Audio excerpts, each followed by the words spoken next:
Hi guys, Australian Mallu ട്രാവലറിന്റെ പുതിയൊരു വീഡിയോയിലേക്ക് എല്ലാവർക്കും സ്വാഗതം.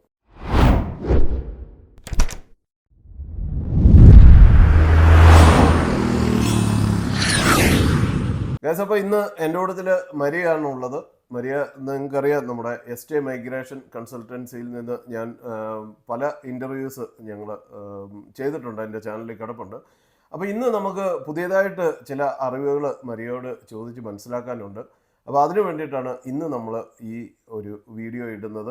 അപ്പോൾ മരിയ, എന്തൊക്കെയുണ്ട്, എങ്ങനെ പോകുന്നു ബിസിനസ്സൊക്കെ? ബിസിനസ്സൊക്കെ നന്നായിട്ട് പോകുന്നു. ഓക്കെ. ഓരോ ദിവസവും ഓരോരോ മാറ്റങ്ങൾ, പുതിയ റൂൾസ്, കാര്യങ്ങളൊക്കെ വരുന്നു. നമ്മളും പഠിക്കുന്നു, നമ്മളും ചെയ്തുകൊണ്ടിരിക്കുന്നു അത്. Okay okay okay.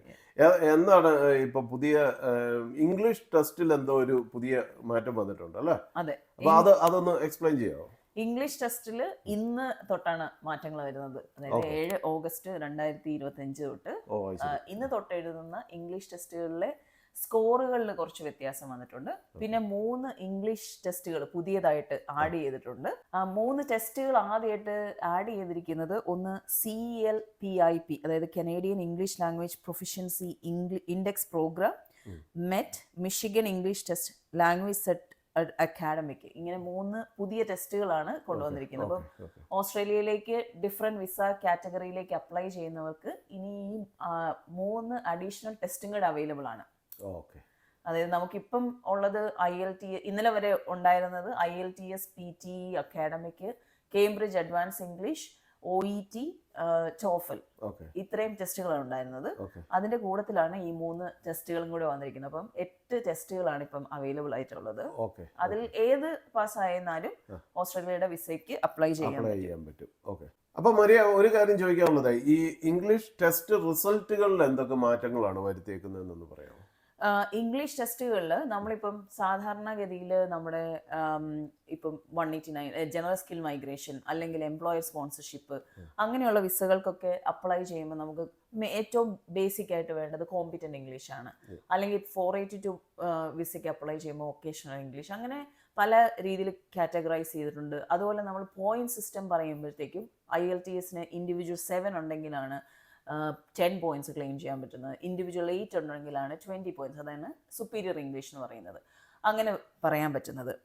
അതിനകത്ത് IELTSന് പ്രത്യേകിച്ച് മാറ്റങ്ങളൊന്നും വന്നിട്ടില്ല. പക്ഷേ നമ്മളുടെ OET exam, occupational English test, അതായത് ഒക്യുപ്പേഷൻ സ്പെസിഫിക് ആയിട്ടുള്ള ഹെൽത്ത് കെയർ സെക്ടറിലുള്ള ആളുകൾ എഴുതുന്ന എക്സാമാണ് OET. നഴ്സസ്, ഫിസിയോതെറാപ്പിസ്റ്റ്, അങ്ങനെയുള്ളവർ. സോ OET എക്സാമിൻ്റെ റിസൾട്ടുകളിൽ മാറ്റം വന്നിട്ടുണ്ട്. അതുപോലെ PTE അക്കാഡമിക് ടെസ്റ്റിൻ്റെ റിസൾട്ടിൽ മാറ്റം വന്നിട്ടുണ്ട്. നേരത്തെ ഇതിപ്പം IELTSന് 7 ഈക്വലൻ്റ് എന്ന് പറഞ്ഞാൽ OETക്ക് ആണെങ്കിൽ B എല്ലാത്തിനും എടുക്കുക എന്നുള്ളതായിരുന്നു. അതുപോലെ PTEക്ക് ആണെങ്കിൽ എല്ലാത്തിനും 65 ഉണ്ടെങ്കിൽ, ഇൻഡിവിജ്വൽ ടെസ്റ്റ് സ്കോർ 65 ഉണ്ടെങ്കിൽ നമ്മൾ IELTSന് 7 ഈക്വലൻ്റ് എന്നുള്ളതാണ്. പക്ഷേ ഇന്നലെ വരെ എഴുതിയ എക്സാമുകളുടെ റിസൾട്ട് അത് അങ്ങനെ തന്നെ കുഴപ്പമില്ല, തുടർന്നുകൊണ്ട് പോകാം. പക്ഷെ ഇന്നാണ് ആ ടെസ്റ്റ് എഴുതുന്നതെങ്കിൽ അതിന് വ്യത്യാസമുണ്ട്. OETയുടെ കാര്യത്തിൽ പ്രൊഫിഷ്യന്റ് ഇംഗ്ലീഷ്, അതായത് IELTSന് 7 ഈക്വലൻ്റ് ആയിട്ടുള്ള ടെസ്റ്റ് റിസൾട്ട് എന്ന് പറഞ്ഞാൽ ലിസണിങ്ങിന് 350 വേണം, റീഡിങ്ങിന് 360, റൈറ്റിങ്ങിന് 380, സ്പീക്കിങ്ങിന് 360. ഇതാണ് OETയുടെ ഇതിൽ. ദെൻ നമ്മുടെ PTയുടെ കാര്യം വരുമ്പോഴത്തേക്കും ലിസണിങ്ങിന് 58, റീഡിങ്ങിന് 59, റൈറ്റിങ്ങിന് 69, സ്പീക്കിങ്ങിന് 76. അപ്പം ഇത് ഇന്ന് എഴുതും. നിങ്ങളുടെ ടെസ്റ്റ് ഡേറ്റ് 7 ഓഗസ്റ്റ് 2025 അതിന് ശേഷവുമാണെങ്കിലാണ് ഈ ഒരു ടെസ്റ്റ് റിസൾട്ട് നോക്കുന്നത്. പക്ഷേ 6/8/2025 വരെയുള്ള ടെസ്റ്റ് റിസൾട്ട് എല്ലാം പഴയ പോലെ തന്നെ. ഇപ്പോൾ PT ആണെങ്കിൽ എല്ലാത്തിനും ഇൻഡിവിജ്വലി 65 ഉണ്ടെങ്കിൽ 10 പോയിന്റ്സ് ക്ലെയിം ചെയ്യാം. OET ആണെങ്കിൽ ഇൻഡിവിജ്വലി B ഉണ്ടെങ്കിൽ 10 പോയിന്റ്സ് ക്ലെയിം ചെയ്യാം. അങ്ങനെയുള്ള ടെസ്റ്റ് റിസൾട്ടുകളാണ് ഉണ്ടായിരുന്നത്. അതുപോലെ തന്നെ ബാക്കിയുള്ള ഇപ്പോൾ വൊക്കേഷണൽ ഇംഗ്ലീഷ് ടെസ്റ്റ് ആയിക്കോട്ടെ, അല്ലെങ്കിൽ ഫങ്ഷണൽ ഇംഗ്ലീഷ് സ്കോർ ആയിക്കോട്ടെ, അതിലുമൊക്കെ ഈ OETയിലും PTയിലും ഒക്കെ മാറ്റങ്ങൾ വന്നിട്ടുണ്ട്. മരിയ, അപ്പം ഏതൊക്കെ വിസകളിലാണ് ഇതിന് മാറ്റങ്ങളുള്ളത്? നേഴ്സസിന് മാത്രമാണോ അതോ വേറെ? ഇത് നഴ്സസിന് മാത്രമല്ല, ഓസ്ട്രേലിയയിലേക്ക് മൈഗ്രേറ്റ് ചെയ്യുമ്പം ഏതെല്ലാം വിസകളിൽ അപ്ലൈ ചെയ്യുന്നു അതിലെല്ലാം ഈ മാറ്റങ്ങൾ കൊണ്ടുവരുന്നുണ്ട്. അതായത് 189, 190, 491 തുടങ്ങിയിട്ടുള്ള ജനറൽ സ്കിൽ മൈഗ്രേഷൻ വിസകളിലും ഇത് അഫക്റ്റ് ചെയ്യും. അതേപോലെ തന്നെ മറ്റൊന്നെന്ന് പറയുന്നത് നമ്മളുടെ എംപ്ലോയർ സ്പോൺസർഡ് 186 വിസ. അപ്പം അത് നമുക്ക് കോമ്പിറ്റന്റ് ഇംഗ്ലീഷ് മിനിമം വേണ്ടതാണ്. അപ്പം ആ ഒരു സ്കോറുകളെയും ഇത് അഫക്റ്റ് ചെയ്യുന്നുണ്ട്. പിന്നെ മാറ്റം വന്നിരിക്കുന്നതാണ് 485 വിസ. അതായത് ഇവിടെ വന്ന് ഓസ്ട്രേലിയ വന്ന് പഠിച്ചതിന് ശേഷം നമ്മൾ സ്റ്റേ ബാക്ക് ചെയ്യാൻ വേണ്ടിയിട്ട് യൂസ് ചെയ്യുന്നതാണ് 485 വിസ എന്ന് പറയുന്നത്. അപ്പം അതിൻ്റെയും ടെസ്റ്റ് സ്കോറുകളിൽ വ്യത്യാസം വന്നിട്ടുണ്ട്. ഗൈസ്, അപ്പം നമ്മുടെ ഈ സ്റ്റുഡൻസ് ആയിട്ട് ഇവിടെ ഉള്ളവർക്ക് സ്റ്റേ ബാക്ക് ചെയ്യാനായിട്ടുള്ള ഒരു വിസയാണല്ലോ 485 വിസ. അപ്പം അതിൽ PT സ്കോറിൽ ചെറിയൊരു മാറ്റം വന്നിട്ടുണ്ട്. അത് ഏതൊക്കെയാണെന്ന് നമുക്ക് മരിയോടൊന്ന് ചോദിക്കാം. നമുക്ക് 485 വിസയുടെ PT സ്കോറിൽ വ്യത്യാസം വന്നിരിക്കുന്നതെന്ന് പറഞ്ഞാൽ നമുക്ക് ഇപ്പം വേണ്ടത് ഓവറോൾ 55, അതായത് ഇന്ന് തൊട്ട് 7 ഓഗസ്റ്റ് 2025 തൊട്ടുള്ള സ്കോർ ടെസ്റ്റ് റിസൾട്ട് എങ്ങനെയാണെന്നാണ് ഞാൻ പറയുന്നത്. 485-നുള്ള PT ടെസ്റ്റ് റിസൾട്ടിലും 7 ഓഗസ്റ്റ് 2025 തൊട്ട് ഡിപ്പാർട്ട്മെൻറ്റ് ഓഫ് ഹോം അഫയേഴ്സ് മാറ്റങ്ങൾ കൊണ്ടുവന്നിട്ടുണ്ട്. അതായത് PT-യിൽ ഓവറോൾ PT അക്കാഡമിക്കിൻ്റെ ഓവറോൾ ടെസ്റ്റ് സ്കോർ എന്ന് പറയുന്നത് 55 ആണ് വേണ്ടത്.